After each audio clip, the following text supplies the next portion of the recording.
What's up YouTube? My name's Quickie, welcome back to the channel, and I'm confused. I'm and a little bit scruffy, I've not shaved or anything. Right, I've come to looking at, oh no, where they gone? Where's my little resistors gone? Right, I've come to looking at sticking these in. I'm still mucking about with wiring. And I've come to sticking these in, and I'm horribly confused now. I think we might have goosed it up. So what I'm trying to do is to get the M unit in and working such that we can crank it over with no plugs or anything else in, just to get oil around the engine. And then we're going to hook it all back up again, stick some fuel down its neck, and we're going to try and get the bugger going. However, I'm getting horribly confused here. If I look at the, I thought this was a Bandit 600, a GSF 600N, okay? And I've looked at the wiring diagram, and I think Jamie might have been following the wrong one, which is probably my fault, but I think they might have been following the wrong one. So if I have a look at the VIN number, this is a GN77A dash, and then a 6-digit number. And if I Google that, it's coming up with, where is it? GFF 600 SW, ST, a T, a N, which is what I think mine is. But going through the book of words here, the wiring diagrams have got a year code next to it. So here, the year model, this was first registered 97. That puts it as a V. And here it's UK GSF 600S to X. So it's that one that we should be looking at, but I think we've hooked things up a little bit wrong. I think we've been looking at a different model, which doesn't help. So I need to have a bit of a rethink here, and I'm going to need to go through it all again. At the minute I can't see the wood for the trees. That's half the trouble, I think. I've got stuff everywhere. All this lot needs to go to earth. So I think I think it's going to be a better bet to put stuff in its final resting place rather than, you know, just having stuff dumped on it and just cobbled everywhere. I think I just need to put stuff in its place and kind of, you know, follow the wiring through from there. I should be able to get my head around it. I should. It's just a complete mess at the minute. I don't know why I thought this would be a good idea. Right, all that bunch needs to go to earth. He needs to live in here, but he needs to get finished first. So I think that's what I'm going to do first. If I've got my brushes now, I can clean all that lot up. I can get this welded, stick him on there, put the starter solenoid on, so he's got home, and then at least some of those cables I can put in place and just route to length and, you know, do them nice and whatnot, and that's just going to simplify things. And then I think I'm going to stick on my earthing points, because I know what needs to be earthed. There's earth tags all over this, look. So I just find out, you know, what needs to be earthed, where I need to get those earthing points. I'm going to tack them in place, and that is going to leave me actually not that many wires to have to find a home for. Right, that sounds like a plan to me. I'm not the cleverest of fellas, I get that. You could never accuse me of being PhD material. I like things laid out nice and simple, just so I can follow them, because that's how my head works. So we're just going to, you know, rationalise it all down. I know it's basically there, and it did, when Jamie and me was doing all this lot, we did hit the button with the plugs out and it did turn over. So I know that side of things is okay, but it's just, I can't see the rest of it. I just need to get rid of stuff. So I'm going to start off by welding that battery tray, getting the battery in place and the starter solenoid in place, and then we're just going to go from there.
All right, I'm having one of those days again.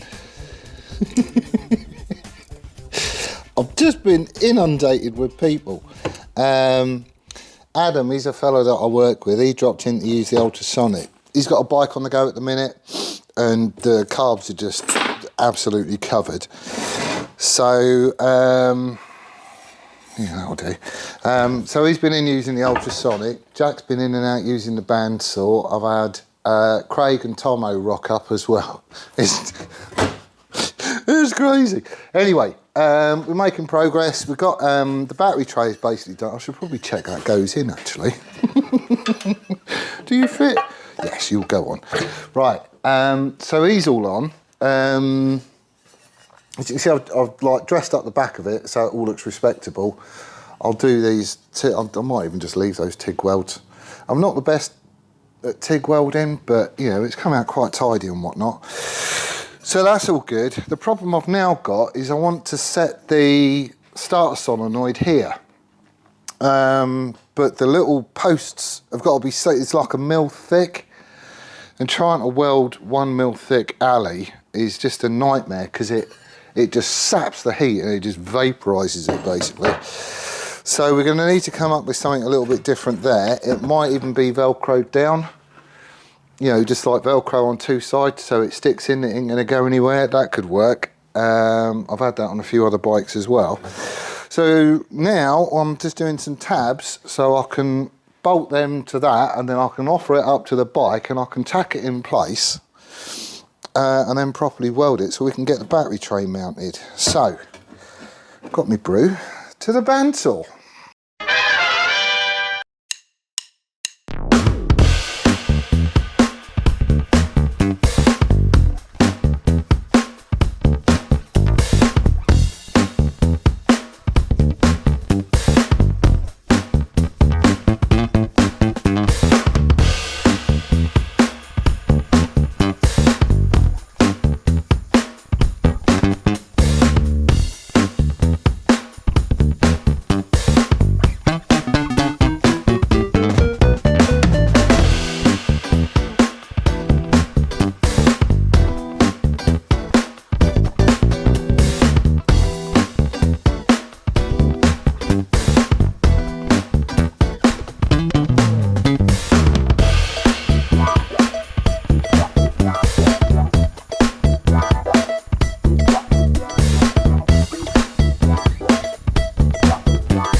Little bit more done, little bit more. So I've had to switch a couple of wires around. You got it wrong again, Dad. The kill switch thought it was the starter button, and the starter button thought it was the kill switch because I've got these cables the wrong way around. That's something I needed to do from when me and Jamie was mucking about. But today I've just had a day of goofing about. I've just not got as much done as I wanted to get done, if I'm honest. The battery is, it's all, you know, it's in its house now, basically. So the battery tray is all made up, it's all welded up, dressed it down, and, you know, the brackets is welded, blah, blah, blah, it's not going anywhere. And my little rubber strap was just the right length as well. You got to grunt a bit to put it on, but once it's on, it's not going to just jump off. So that's all good, and it's all isolated with this stuff as well. So I've just put like 3 strips of this. It's like foam, sticky back foam basically. It's about 6mm thick, and that's just around the battery just to help isolate it, because you don't want to be shaking that to bits. So he's in his house, and now I can start routing the cabling. I'd just prefer to do it this way in my own head, because if I do jerry rig stuff and the cables ain't all going to be the right length, and I'm just going to have to replace them anyway, I might as well stick it where it's going to live, and then I've got something to aim at, and I can, you know, try and do a neater job of it from the offset. So I need to extend the feed for the M unit, also the starter solenoid one, because he now needs to live up there. So I can route stuff behind the battery tray as well as under it and in front of it. So, you know, that's all quite good, but I do need to lengthen that lot. And then I also need to start shoving all my earth points in, which is probably going to be the next job. So I'm going to be back in again on Monday. I'll get those cables lengthened up and tucked away and whatnot, and then we can start on this lot and start putting some earthing points on the bike. But once that's in, there's, how many wires here? 1, 2, 3, 4, 6 wires there, which is going to disappear. This one here is only temporary anyway. That's just for, you know, doing the pairing. But suddenly this whole mess starts getting a lot tidier. So it's not too bad. But it's like, you know, today I wanted to get X, Y, and Z done, and I got X done. Really didn't get as far as I wanted to. But that's just the way it goes sometimes. But still another step in the right direction, and we are aiming for the 7th. Dyno Day, it's going to be ready. Ideally, I want the tank done as well for Dyno Day. I want all this tucked up and out the way, so, you know, it's just clean and it's not sitting on M units and all that sort of stuff. It ain't going to take too much to get it done. I'll just, you know, I don't need interruptions. But anyway, that's where I'm going to leave it for this one. Thank you ever so much for watching. I do hope you're well and staying safe. I will see you on the next one. Laters!